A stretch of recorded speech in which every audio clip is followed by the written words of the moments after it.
You know what I like as well about this island is if you look at the 4 elements, we don't just have fire, we have a volcano. We don't just have wind, we have a cyclone, air. We don't just have water, we have an ocean. We don't just have earth, we have the mineral-enriched volcanic soil.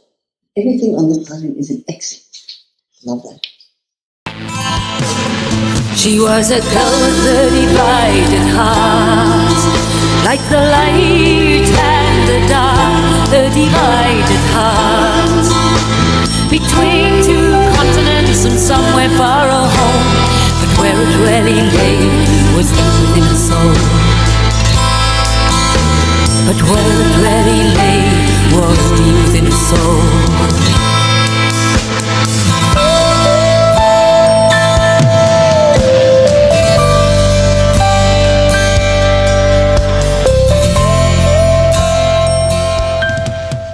Hello and welcome to episode 8 of Micki Pistorius Profiler on Record. Now, I hope you've just watched episode 8 of the television series Catch Me a Killer, which is based on my book. In this episode, we meet the Phoenix sugarcane killer. Now, Durban is a very big metropolis in the province of KwaZulu-Natal. And around Durban, we have these vast sugarcane fields. Now, there used to be a practice with sugarcane farmers that they would burn the sugarcane fields and then they get rid of the tops, and that would leave the sugar-carrying stalks behind. The other benefit that burning the cane fields had is it would get rid of rats and snakes which infest these sugarcane fields. However, it also, of course, causes a lot of pollution. So I'm quite happy that by now this is no longer in practice, because I also live on the sugarcane producing island. But in the 1990s, this is still what the farmers do, they burn the sugarcane. So the killer used this to his advantage. He knew that which cane fields were going to be burnt, and he left the bodies in that cane fields, and then the evidence was destroyed. Now, the fact that he had that knowledge about the location usually means that somebody frequents that location. So that's something we knew about it. He gets there often. He's very familiar with the sugarcane. So, in these sugarcane fields, nobody will they will stick to pathways, but they will not willingly go into the sugarcane because of the rats and the snakes. Not even if they smell a dead body. That's very dangerous. That's really dangerous. So what happened is, after the cane fields were burnt, the cane cutters then started discovering these burnt bodies. And sometimes, what was quite interesting, if we looked at those photographs, if there were 2 stalks, then a body was really pressed between those stalks. In other words, when she was alive, she couldn't really wriggle. She was caught, trapped between 2 stalks. So that was interesting. But in any case, so as the cane fields were being burnt, reports started trickling in of these burnt bodies that were found. And the detective in the series is called Peter van Rooyen, in the television series. And he's played by the actor Waldemar Schultz, who's a very seasoned South African actor. So when this report trickled in, the detective called Micki to come in, because here was a problem. So I profiled this killer as an organized killer. So to explain to you the difference between an organized and a disorganized serial killer, Paul Jeffers, in his 1983 book called Profiles in Evil, he came up with a distinction between organized and disorganized. So what he said is, the organized serial killers commit premeditated murder. They plan, they select idiosyncratic victims, they execute the murder, they hide the evidence, they dump the bodies, and they do many things to conceal their involvement. So there is all indications that they know the wrongfulness of their acts. They just don't care. The disorganized serial killers have such mental impairments that they do nothing to conceal their involvement, such as leaving a weapon with their fingerprints on the crime scene, There are no signs of rational planning or coherent thinking. So these are the very, very few killers, and I think there's about less than 2% of them, that are really mentally ill, and their lawyers may succeed in insanity pleas. And quite likely, they should then be committed to psychiatric ward, where they are treated, but also where they are where the community protected from their murders. So we needed fresh bodies because we just had the burnt out bodies. So I suggested to them that we call in the police dogs. Remember, at that stage we didn't have drones. So we called in the police dogs and they started sniffing. So I would like to say kudos to all the police dogs all over the world, and puff to you. They're very good. So once the police dogs were in there, we found we had another killing field, because now decomposed bodies were turning up everywhere. So this was really a very big problem. This killer had a very interesting modus operandi. It was very peculiar to him in the way that he bound the victims or tied them up. It was not like Moses Itole where you could see progression. These were all the same, a definite pattern. He would tie up their hands behind their backs, and then he would tie the feet together, and then he had this very interesting harness that he plaited that went around her head, and then there was a little ball that almost looked like a samosa that he made with cloth, and that went inside her mouth. Now, clearly, this was evidence of a fetish and a fantasy that he was acting out. And in the next episode, episode 9, I will focus on the fantasies and the fetishes and the paraphilias of serial killers. So, in this episode, I'm focusing more a little bit about the post-traumatic stress, because you can see Micki in this episode, and she's highly agitated, and she's argumentative, and she fights with the detectives, and she fights with the general. So besides just the nightmares, other symptoms of the PTSD tracker was emerging. For instance, at that stage of my life, I was throwing up 22 times a day. But this was more just convulsions. Nothing really came out. This was just the convulsions that I had. And it seemed as if the knots in my stomach would never untie, never mind the knots in my head. So I wrote the profile of this killer in the very first person. Remember when I said I can get into his head? This one really got into my head, and I got into his head, that I was writing it in the first person singular. I'm doing this, I'm doing that. But that took its toll on me, and I was really starting to lose it. For instance, those sugarcane fields were cultivated by a specific brand of sugar. So if I was in a restaurant, and we get these little sachets of sugar that you can put in coffee, and I saw that brand on that sachet, I would throw up. The smell of burnt meat made me throw up. Remember, the mortuary attendants were all on strike, so we couldn't see that.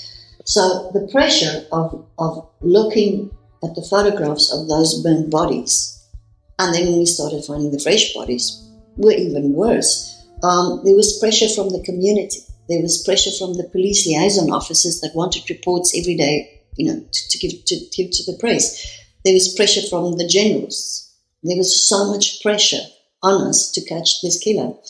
And then as well, one day, one of the sisters of one of the victims came in, and she brought the little children with her, and they were playing in the halls and the passages. And I knew that behind that door was the photographs of their mother and what that looked like. And that really upset me. So that was a lot of pressure.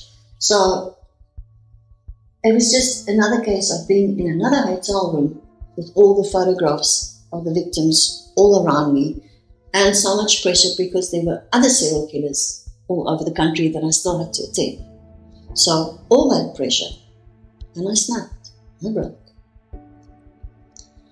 So here's a little bit of educational value for you on PTSD, post-traumatic stress. So this is Profiler on Record, and as you know, we do not focus just on serial killers to sensationalize it.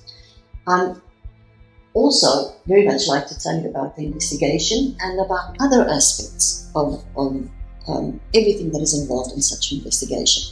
So, I'm giving you an authentic account of my experience of the PTSD. Now, PTSD is classified in, this is the DSM, so it is a textbook that all of us use for diagnosis, all psychologists. So, very often people say that I don't believe that is something PTSD. I heard that quite recently. Somebody says, I don't think people just pretending.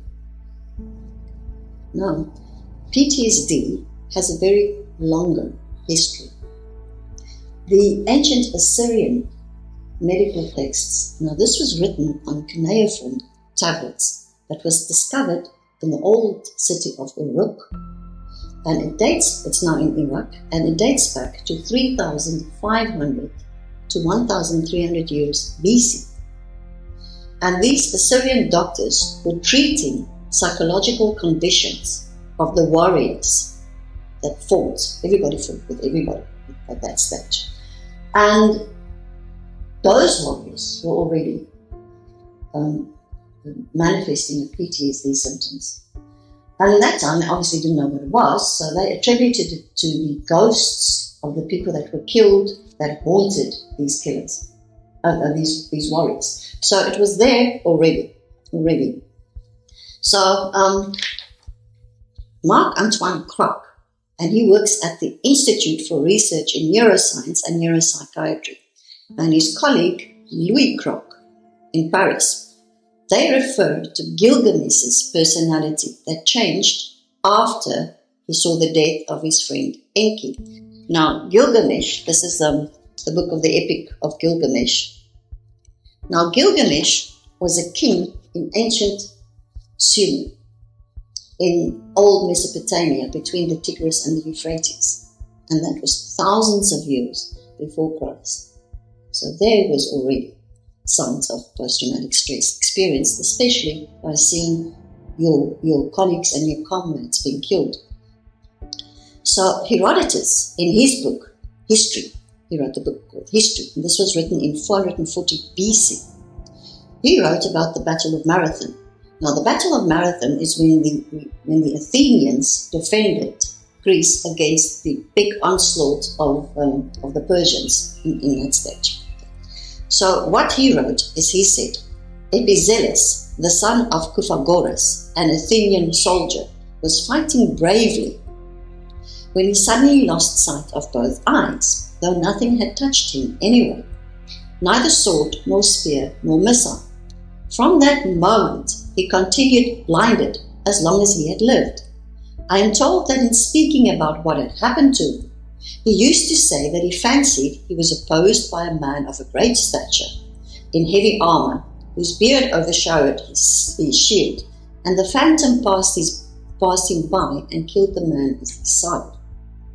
So already there we have Herodotus reporting on that. Then Hippocrates, this was in the 4th century BC, and in Lucretius' poem, De Rerum Natura, this was written in 50 BC. He also referred to the recurring nightmares that people had that were involved in battles.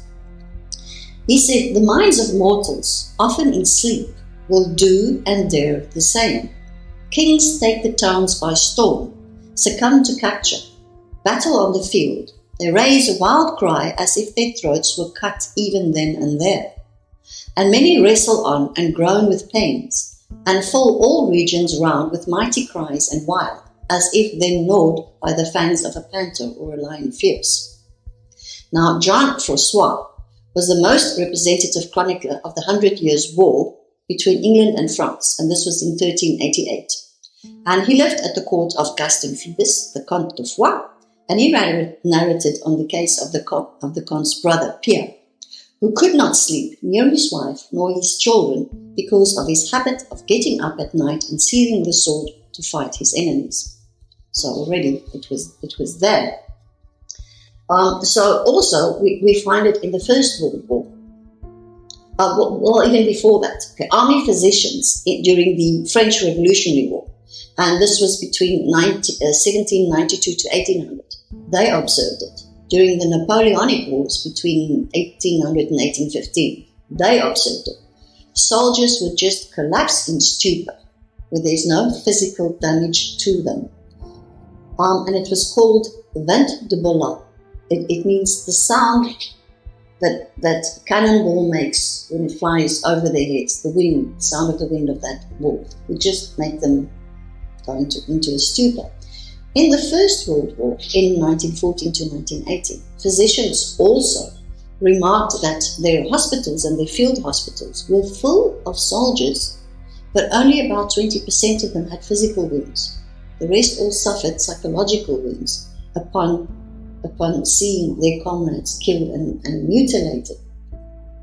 So in 1915, the French psychiatrist called Regis, he also spoke about this absolute loss of anything, the effects of post-traumatic stress of these soldiers. In the Second World War, the Vietnam War, the Korean War, the Iraq War, and all the wars since then, the current Russian-Ukrainian war and the Israeli Gaza-Palestinian war, all of these wars will have post-traumatic stress disorder. However, post-traumatic stress is not just a symptom or a manifestation of war. If we read our diagnoses in the DSM,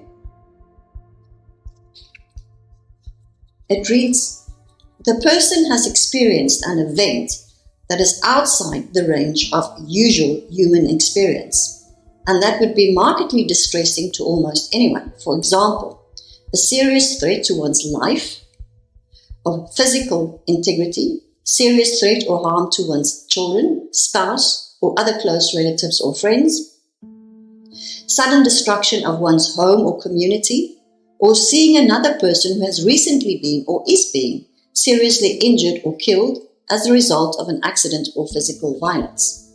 So that is our definition, officially, our diagnosis of post-traumatic stress, so it doesn't just have to be in war.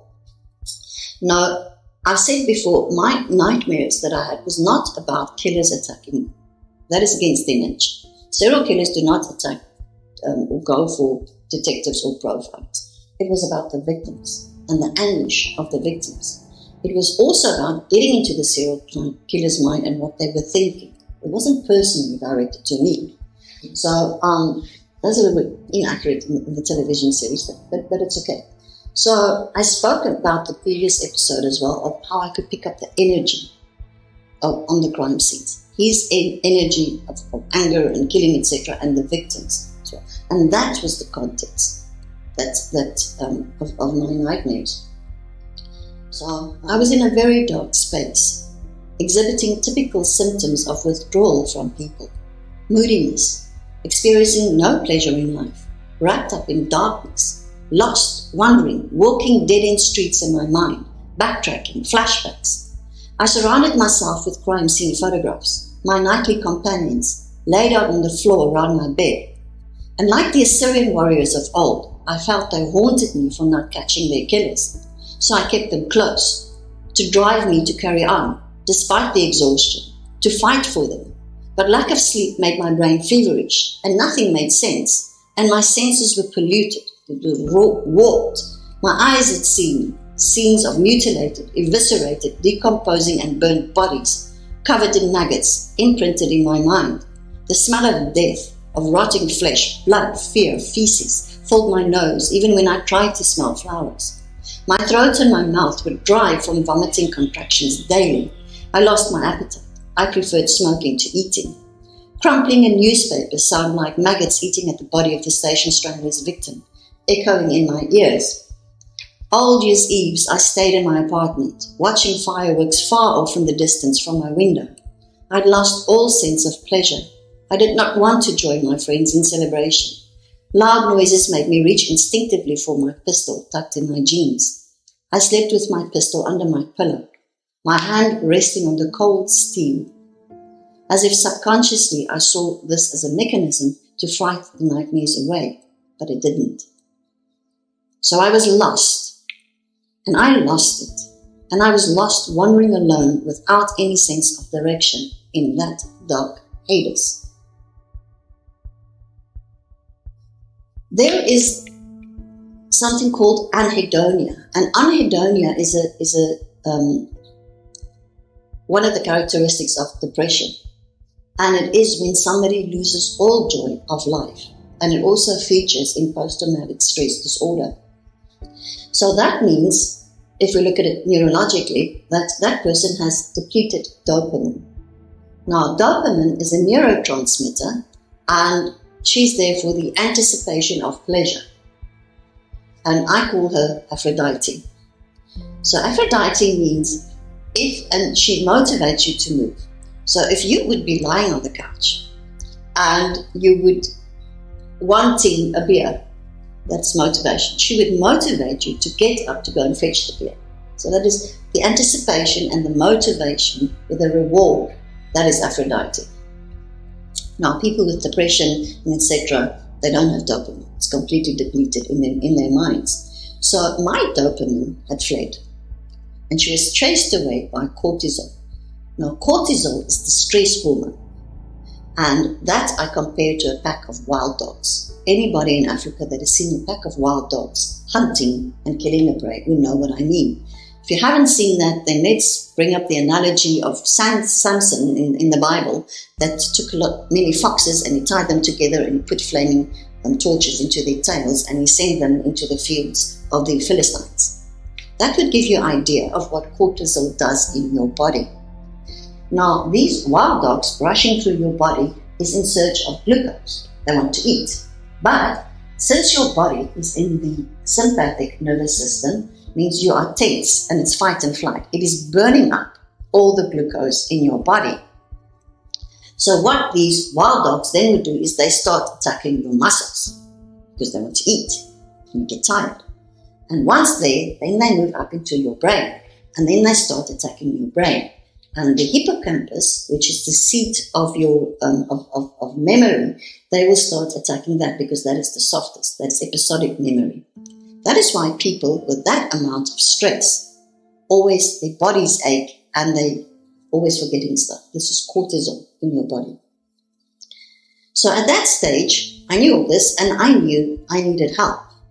However, I couldn't find help or I couldn't commit myself for an hour therapy every week with another psychologist because I didn't even know where I was sleeping every night. I could be called up anywhere over the country at any time. So I couldn't go for therapy. So the DSM-4, this is an old one, but the new one, the DSM-4, distinguishes post-traumatic stress disorder as a chronic stress condition as opposed to an acute stress condition. So a chronic stress condition, the acute one is short-lived right after the trauma, but the chronic one means it's there, it's insidious as it starts eating away at you.